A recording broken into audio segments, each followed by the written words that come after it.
আসসালামু আলাইকুম রহমতুল্লাহ। শামীম লার্নিং এর পক্ষ থেকে ধারাবাহিক অধ্যায়ভিত্তিক অঙ্ক সমাধানে লেকচারে স্বাগত জানিয়ে আজকের পর্ব শুরু করছি।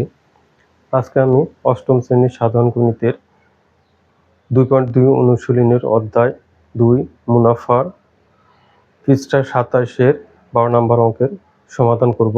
আমাদের 12 নম্বর অঙ্ক দেওয়া আছে, এক ব্যক্তি একটি ঋণদান সংস্থা থেকে বার্ষিক 8% চক্রবৃদ্ধি মুনাফায় 5,000 টাকা ঋণ নিলেন। প্রতি বছর শেষে তিনি 2,000 টাকা করে পরিশোধ করেন। দ্বিতীয় কিস্তি পরিশোধের পর তার আর কত টাকা ঋণ থাকবে? বার্ষিক 8% চক্রবৃদ্ধি মুনাফায় কি করে 5,000 টাকা তিনি ঋণ নিয়ে প্রতি বছর শেষে তিনি কি করেন 2,000 টাকা পরিশোধ করেন। তাহলে দ্বিতীয় কিস্তি পরিশোধের পর আর কত টাকা ঋণ থাকবে সেটা আমাদেরকে বের করতে হবে। তাহলে এখন আমরা সমাধানে চলে যাব। সমাধান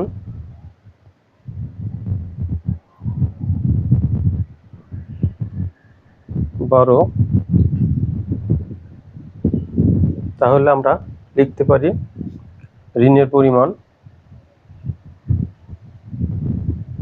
ঋণের পরিমাণ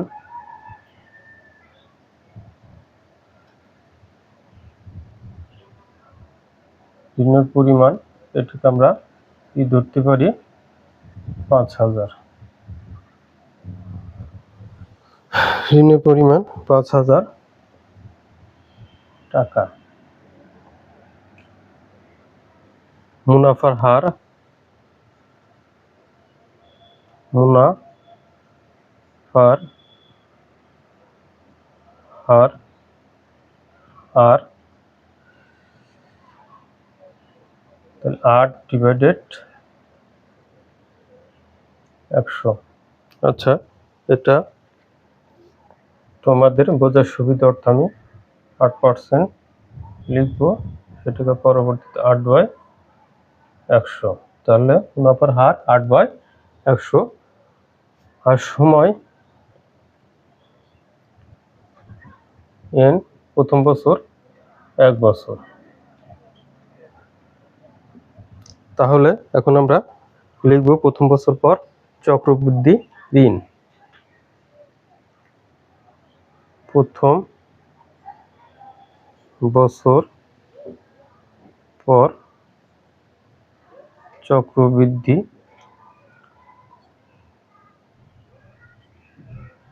ঋণ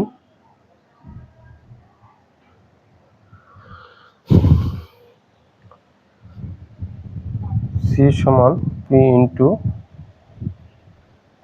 1 যোগ 8 to the power n। P সমান আমাদের দেওয়া আছে 5,000। তাহলে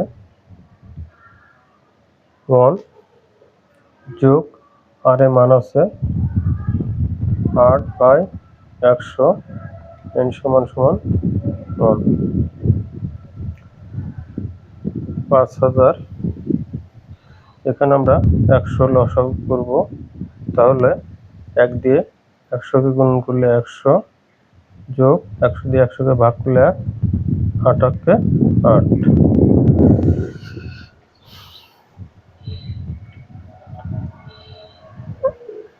প্রিয় শিক্ষার্থীরা, আমি যে সমাধানটা প্রথম থেকে শুরু করেছি আশা করি তোমরা সহজেই বুঝতে পেরেছ।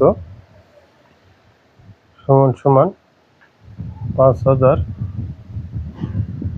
গুণন 108/100, এই শূন্য এই শূন্য এই শূন্য এই শূন্য, এখানে থাকে 50 গুণন 108। এখানে আমরা এখন ক্যালকুলেশন করব। ক্যালকুলেশন করার পরে কত থাকে, তাহলে 50 গুণন 108 5400 টাকা। 5,400 টাকা। সে কি করবে, 2000 টাকা পরিশোধের পর অবশিষ্ট ঋণ থাকবে।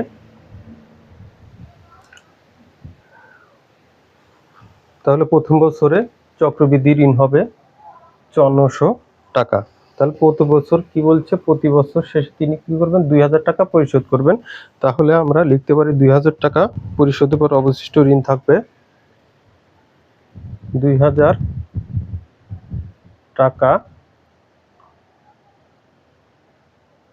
পরিশোধের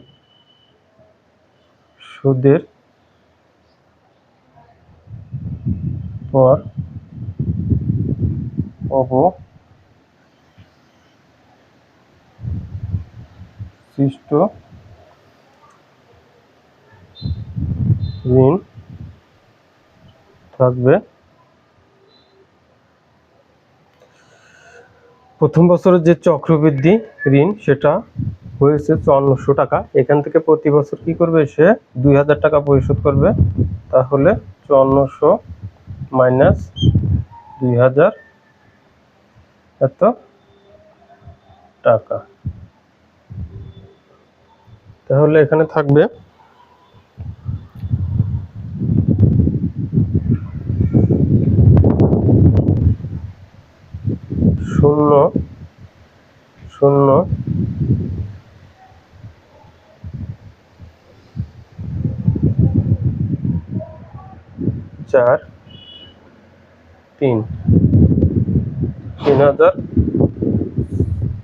3400 টাকা প্রথম বছরে, 2000 টাকা পরিশোধের পর 3400 টাকা থাকবে।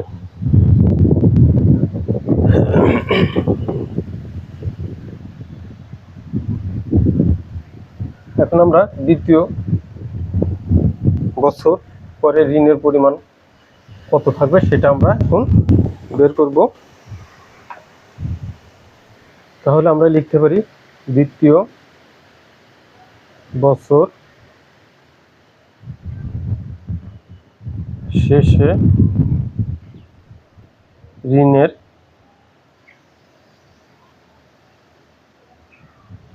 পরিমাণ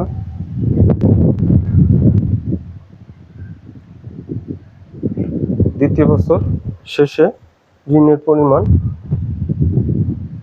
এখানে এটা থেকে হিসাব হবে। তাহলে এখানে মূল টাকাটা আমরা ধরবো 3400 এত টাকা, 3400 টাকা n সমান সমান ধরবো 1 বছর আর মুনাফার হার আগেরটায় 8/100। দ্বিতীয় বছর শেষে ঋণের পরিমাণ, এখানে আমরা n সমান 1 ধরলাম। আমরা তো প্রথম বছরেরটা বের করে নিয়েছি, তখন আমরা n সমান 1 ধরেছিলাম। এটা যেহেতু 1 বছর পরে পরের বছর, তার মানে এখানে সেই একটাই হবে, 1 বছরই হবে। তাহলে আমরা এখানে লিখতে পারি ঋণের পরিমাণ হবে C সমান P ইন্টু 1 যোগ R তার পাওয়ার N। এখানে P সমান 3400, 1 যোগ R সমান 8/100, N এর পাওয়ার 1। আশা করি শিক্ষার্থীরা তোমরা এখানে বুঝতে পেরেছো। এখানে N সমান কিন্তু 2 বছর না, তার মানে আমরা 1 বছর যে বের করেছি, 1 বছরটা আমরা কিন্তু বের করেছি 3400। পরবর্তী যে 1 বছর, সেই 1 বছর সেক্ষেত্রে n সমান 1। আশা করি শিক্ষার্থীরা তোমরা বুঝতে পেরেছো। তাহলে 3400 1 যোগ, এখানে আমরা লসাগু করব। তাহলে 100 লসাগু, 1 দিয়ে 100কে গুণ করলে 100 যোগ 100 দিয়ে 100কে ভাগ দিলে 1, 1 দিয়ে 8কে গুণ দিলে 8।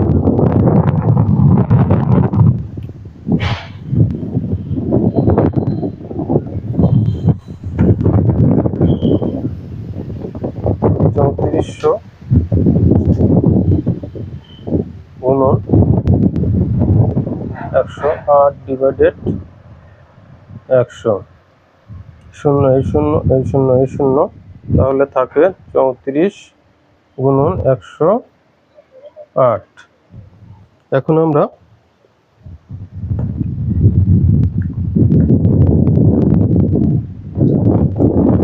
চৌত্রিশ গুণন 108,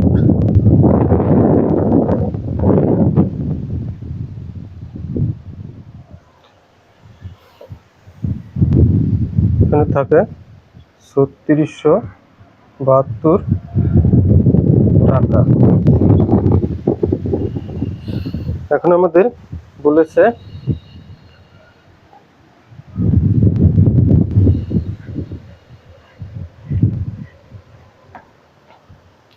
দ্বিতীয় কিস্তি পরিশোধের পর অবশিষ্ট ঋণ রইল। দ্বিতীয় কিস্তি পরিশোধের পর আর কত টাকা থাকবে? তাহলে দ্বিতীয় কিস্তি পরিশোধের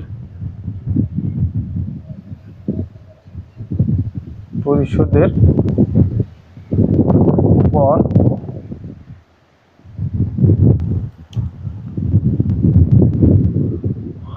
অবশিষ্ট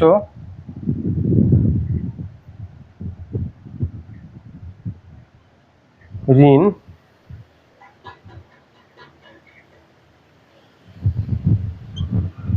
রইল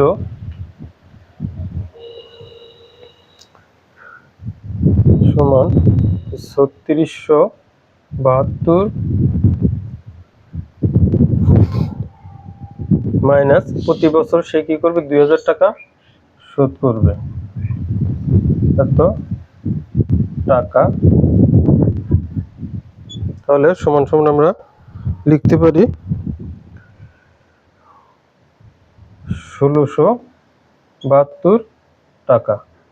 তৃতীয় কিস্তি পরিশোধের পর তার এত টাকা আরো পরিশোধ করতে হবে। এটাই উত্তর। 1672 টাকা আর তার ঋণ থাকবে। আশা করি শিক্ষার্থীরা বুঝতে পেরেছ যে দ্বিতীয় কিস্তি পরিশোধের পরে আর তার আর কত টাকা ঋণ থাকবে। দ্বিতীয় কিস্তি পরিশোধের পর 1600 টাকা ঋণ থাকবে। এটাই উত্তর। তোমরা যদি উত্তর লিখতে চাও লিখতে পারো দ্বিতীয় কিস্তি পরিশোধের পর 1672 টাকা ঋণ থাকবে। আশা করি শিক্ষার্থীরা তোমরা অঙ্কটা সহজেই বুঝতে পেরেছো। আর কোথাও বুঝতে যদি তোমাদের সমস্যা হয় অবশ্যই কমেন্টসে জানাবে। ধন্যবাদ সবাইকে। আসসালামু আলাইকুম ওয়া রাহমাতুল্লাহ।